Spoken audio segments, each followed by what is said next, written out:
Apa saja upaya konkret yang akan dilakukan Ditjen Pajak untuk bisa mencapai target penerimaan pajak, kemudian juga meningkatkan kepatuhan dan juga mungkin trust dari publik, Pak? Ya, tentu kalau bahasa teknokratisnya itu kita mengoptimalkan pengawasan atas pembayaran massa. Jadi atas massa dari mulai November, Desember ini kita akan betul-betul intensifkan dengan data yang ada. Lalu kita juga akan meningkatkan pengawasan kepatuhan material. Kalau memang perlu ada pengujian seperti audit, kita akan lakukan audit. Tentu audit yang sifatnya juga menginsentifasi industri untuk bisa lebih comply. Di lain itu juga kita akan terus melakukan perluasan basis perpajakan. Ada banyak sekali aktivasi wajib pajak yang baru yang masuk ke basket pembayar pajak. Juga, Mbak, itu kita juga membenahi sistem internal administrasi perpajakan kita. Jadi Kortex kita benahi terus, kita sempurnakan terus. Kemudian juga tadi kan kata-katanya bagaimana meningkatkan trust.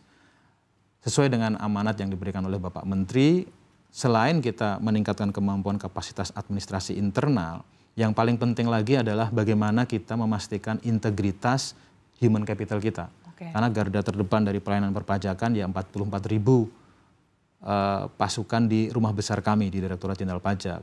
Saya tidak akan mentoleransi sedikit pun kalau ada fraud di antara mereka. Jadi ini untuk meneguhkan bahwa masyarakat bisa put their trust on us gitu. Kemudian yang terakhir tentu kita bersinergi terus dengan rekan-rekan di Kementerian Keuangan, dengan Bea Cukai, dengan Direktorat Jenderal Anggaran sebagai pengampu penerimaan negara bukan pajak, kemudian juga tentunya dengan para penegak hukum dari mulai Polri, Kejaksaan Agung, KPK, PPATK, BPKP, dan juga teman-teman yang lain.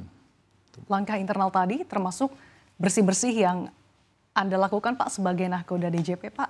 Apakah kedepannya akan ada lagi pegawai-pegawai atau oknum yang akan di PHK lebih lanjut terkait dengan mungkin isu-isu yang mengganggu upaya untuk bisa mengoptimalkan penerimaan negara, Pak? Saya harap sih cukup 39 orang saja ya.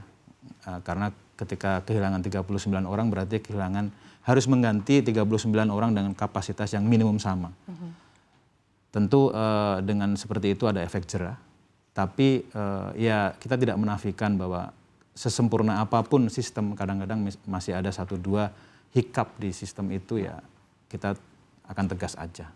Semua sudah tahu sekarang apa namanya level of playing field-nya, mudah-mudahan bisa lebih fair. Langkah tegas dan juga diharapkan tidak ada konflik kepentingan ya Pak, konflik interest.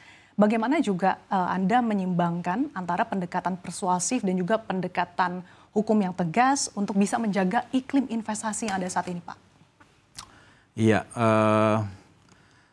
tentu kita bicara di luar penegakan hukum. Tadi ease of electronics services misalnya, itu tentu kita terus tingkatkan kapasitasnya. Dan di luar itu Mbak, untuk membuat kita menjadi transparan dan akuntabel, mungkin saya boleh cerita, kami sedang mendesain yang sudah finalisasi juga kebijakannya. Jadi di Tenggarai memang ada persekongkolan antara petugas pajak, kemudian konsultan yang kurang baik dengan wajib pajak. Nah maka untuk meneguhkan itu kami sudah mengeluarkan rancangan aturan yang terkait masa tunggu bagi pegawai-pegawai Direktorat Jenderal Pajak yang akan resign. Kenapa begitu? Ini penting karena belum ada kerangka aturan itu sebelumnya. Karena mereka-mereka yang bekerja di Direktorat Jenderal Pajak ini harus menjaga independensinya. Tidak boleh ada konflik of interest, apalagi hubungan-hubungan istimewa dengan intermediaries. Nah caranya bagaimana ketika mereka mungkin ada 1-2 yang ingin resign, saya memberikan waktu tunggu 5 tahun, grace period, supaya mereka tidak bisa langsung bekerja sebagai kuasa pajak, konsultan, ataupun bekerja di bagian perpajakan di korporasi. Kenapa?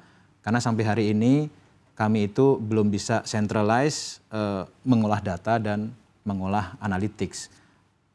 Ada data-data yang masih bisa disimpan di stand-alone laptop, stand-alone tablet maupun HP dari para pegawai kami. Maka itu data negara yang ada di mereka itu tidak akan bisa digunakan apabila mereka resign dalam jangka waktu 5 tahun. Karena dalam jangka waktu 5 tahun itu sudah kadaluarsa gitu. Jadi untuk menghindari penyalahgunaan data yang selama ini dimiliki oleh negara juga ya Pak? Iya, ini memang problematik, tapi kami sudah siapkan sistem dan kerangka regulasi untuk itu. Kami akan kunci NIK NPWP yang bersangkutan di Cortex sehingga tidak bisa lagi mereka melakukan pelayanan perpajakan di luar pajak ketika mereka resign. Oke. Pak Dirjen, saya akan tanya kepada Anda terkait dengan isu yang cukup hangat juga Pak terkait dengan ada penggeledahan oleh Kejagung terkait dengan mantan para pejabat Dijen Pajak soal amnesti pajak. Tanggapan Anda Pak?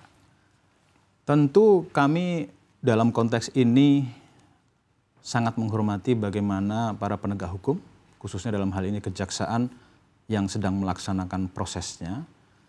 Kami juga secara berimbang memberikan bantuan hukum bagi anggota-anggota kami yang masih aktif, yang mungkin juga sedang dijadikan saksi dalam kasus ini. Jadi kami belum bisa berspekulasi Mbak Salsa, jadi tentu kami akan bekerja sama dan kooperatif terhadap proses yang dilakukan oleh Kejaksaan Agung secara independen. Seperti apa upaya Anda juga Pak untuk bisa mencegah hal ini terjadi lagi di kemudian hari dan tentunya memberikan efek jera supaya mungkin dari tingkat atas sampai bawah bisa betul-betul menjaga fundamental dan juga upaya tadi Pak supaya bisa menjaga trust dari DJP? Ini cukup sulit untuk dilakukan, tetapi paling tidak kami membuka diri sebagai institusi yang sekarang ini inklusif.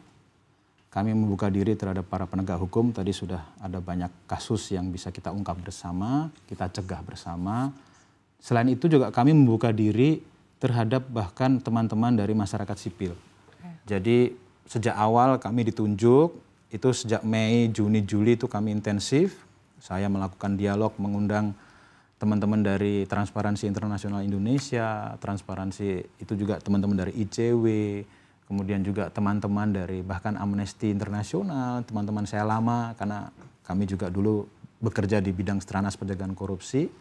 Jadi watchdog kami di masyarakat sipil itu kami berikan ruang, kami berikan bahan untuk mengkritisi kami. Di luar itu kami juga bekerjasama dengan seluruh tech center. Ada ratusan tech center di seluruh Indonesia. Kami berikan bahan, kalau sekarang teman-teman masyarakat sipil, akademisi mau meneliti tentang pajak, tentang kinerja, modeling ekonomi pajak, kami buka data itu. Sepanjang tidak ada data individual dengan narasi identitas wajib pajak, itu sah-sah saja untuk dilakukan pemodelan untuk membantu kami supaya bekerja lebih baik.